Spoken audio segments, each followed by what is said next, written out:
Aparte de esto, vamos a ver cómo se produce el metabolismo durante el ayuno, para después compararlo con el metabolismo en relación con esta respuesta al estrés. En relación con el metabolismo durante el ayuno, el adulto sano va a requerir alrededor de unas 22 a 25 calorías por kilogramo por día, que nosotros normalmente vamos a obtener sobre todo de lo que son carbohidratos, en menor medida de los lípidos y mucho menor medida de las proteínas. En cambio, cuando tenemos un proceso de tensión fisiológica grave, el paciente va a requerir hasta 40 kilocalorías por kilogramo por día, es decir, casi el doble de lo que necesitaríamos si estuviéramos sanos y en proceso solamente de ayuno prolongado. El organismo de un adulto sano, nosotros recordemos, va a contener más o menos de 300 a 400 gramos de carbohidratos en forma de glucógeno. Y nosotros de estos cantidad de carbohidratos, recordemos que tenemos más o menos de 75 a 100 gramos almacenados en el hígado y que puede ser utilizado por todas las células. Y tenemos de 200 a 250 gramos, en cambio, almacenado en el músculo estriado, en el músculo miocárdico y también en el músculo liso. Estos, en cambio, que son solo utilizados por estas células. Que también tenemos que recordar que el adulto sano, hasta los 5 días de ayuno, la energía va a obtenerse sobre todo de la grasa, ¿sí? Ya que estas reservas de glucógeno a nivel del hígado y a nivel del músculo se terminan en unas cuantas horas. En el músculo no hay glucosa 6-fosfatasa. Es por eso que habíamos mencionado que el glucógeno del músculo es solo utilizado para el músculo. En cambio, el glucógeno hepático puede ser utilizado y puede ser sacado como glucosa para todas las células. Las reservas hepáticas me van a dar una utilización de la glucosa para menos de 16 horas. Luego del cual voy a utilizar, como habíamos mencionado, las grasas como fuente de energía. Durante el ayuno, un adulto sano de 70 kilogramos utiliza aproximadamente 180 gramos de glucosa por día para mantener el metabolismo obligado de células glucolíticas, como son las neuronas, como son los leucocitos, los eritrocitos y la médula renal. Otros tejidos que utilizan glucosa como fuente energética, como mencionamos, son el músculo estriado, la mucosa intestinal, tejidos fetales y otros en caso de pacientes que tengan tumores sólidos. Nosotros vamos a ver aquí un cuadro sobre las reservas energéticas corporales en un varón de 70 kilogramos y cómo se van a ir dividiendo en los diferentes elementos. ¿Sí? Nosotros también vamos a ver cuál es la cantidad de energía que cada uno de estos componentes, de estos sustratos, nos van a dar energía. Entonces recordemos que nosotros somos el 60% de agua en relación con nuestro peso corporal, ¿sí? Entonces, ¿cuánto representa en un paciente de 70 kilogramos? Más o menos 40 kilogramos. No nos genera ningún tipo de energía.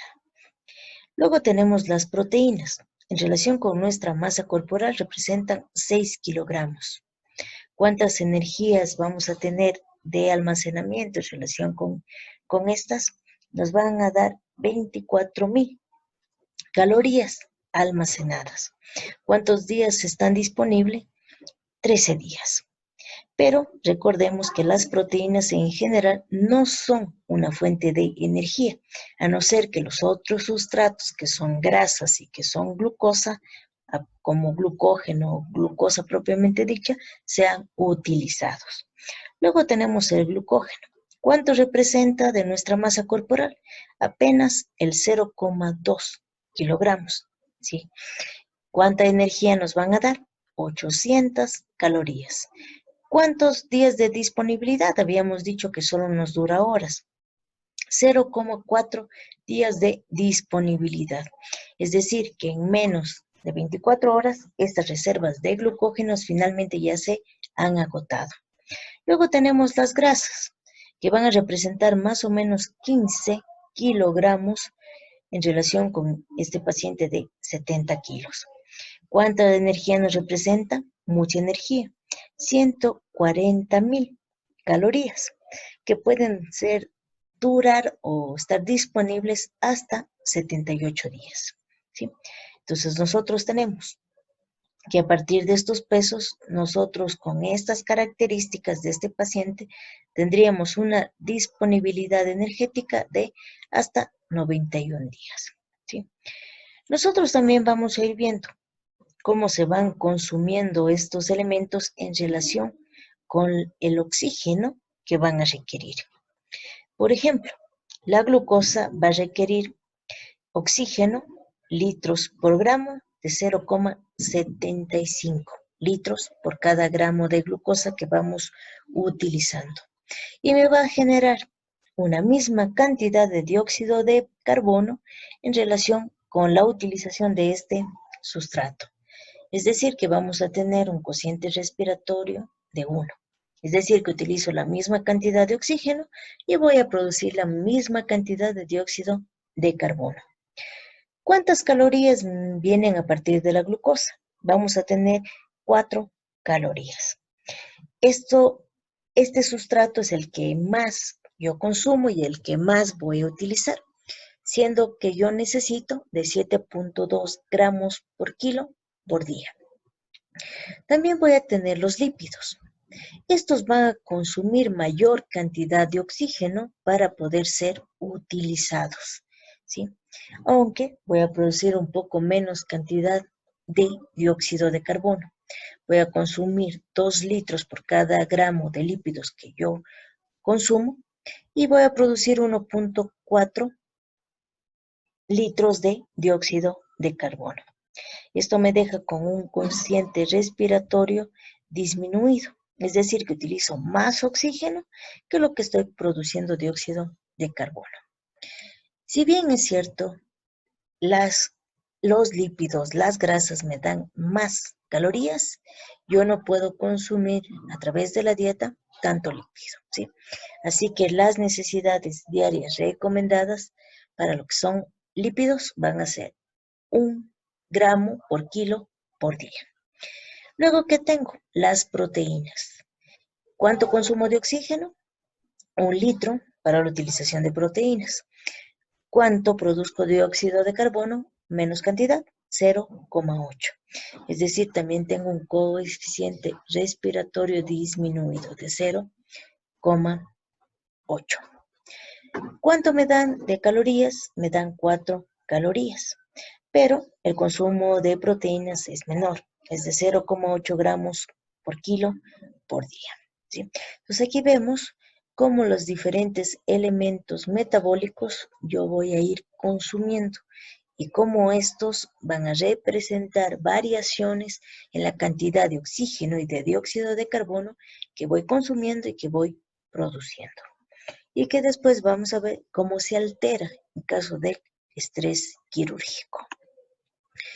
Nosotros ya habíamos mencionado que tenemos una respuesta endocrino en relación con el estrés quirúrgico, donde se iba a liberar glucagón, noradrenalina, vasopresina, angiotensina 2, y estos que van a favorecer la utilización de las reservas de glucógeno, es decir, van a favorecer la glucogenólisis, ¿sí?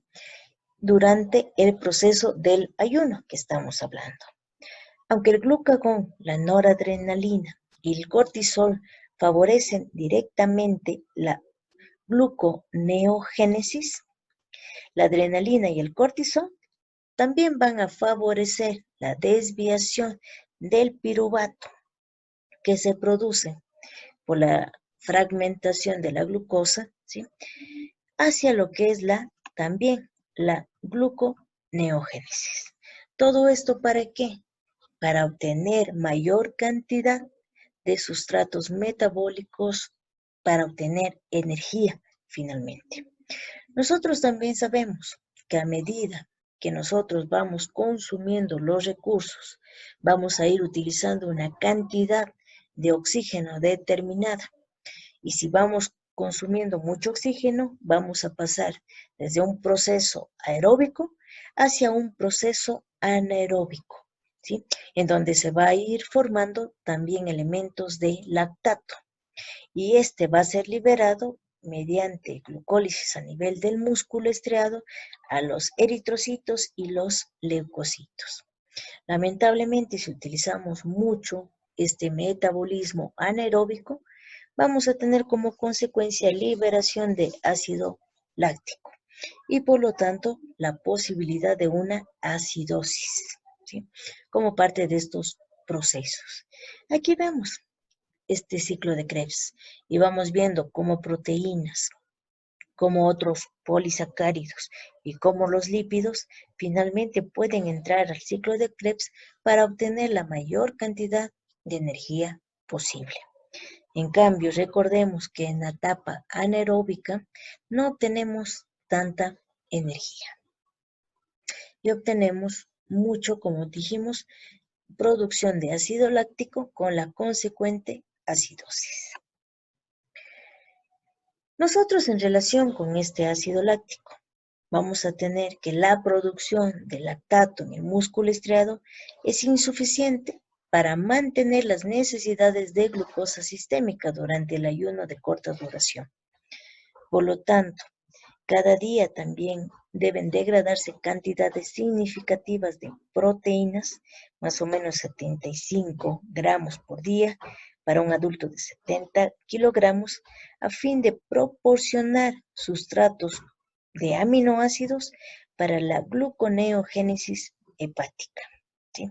Entonces, nosotros recordemos este ciclo de Cori, donde finalmente se forma lactato, este lactato regresa al hígado y en el hígado nuevamente se transforma en piruvato, en glucosa, que puede ser liberada de vuelta hacia los tejidos. Este ciclo de Cori puede proporcionar hasta el 40% de glucosa plasmática en periodos de inanición, ¿sí? Pero inanición de corta duración. ¿Qué más vamos a tener? Procesos de proteólisis durante la inanición que sigue prolongándose. Ya acabamos las reservas de glucógeno, ya se nos están agotando los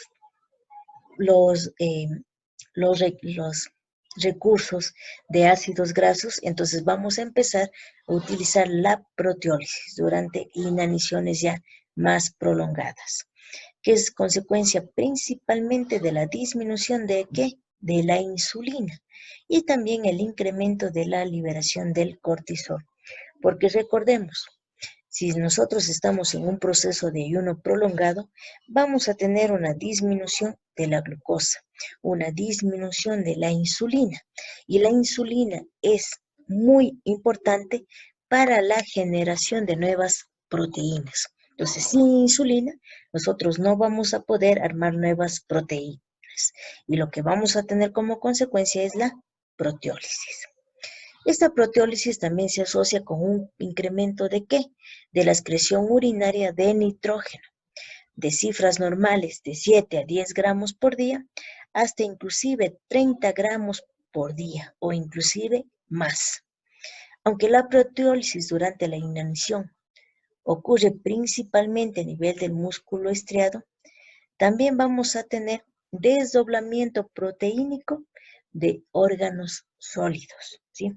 Así que este es un elemento importante a tomarse en cuenta, no solo en los procesos de ayuno, sino también, como vamos a ver más adelante, en el estrés quirúrgico.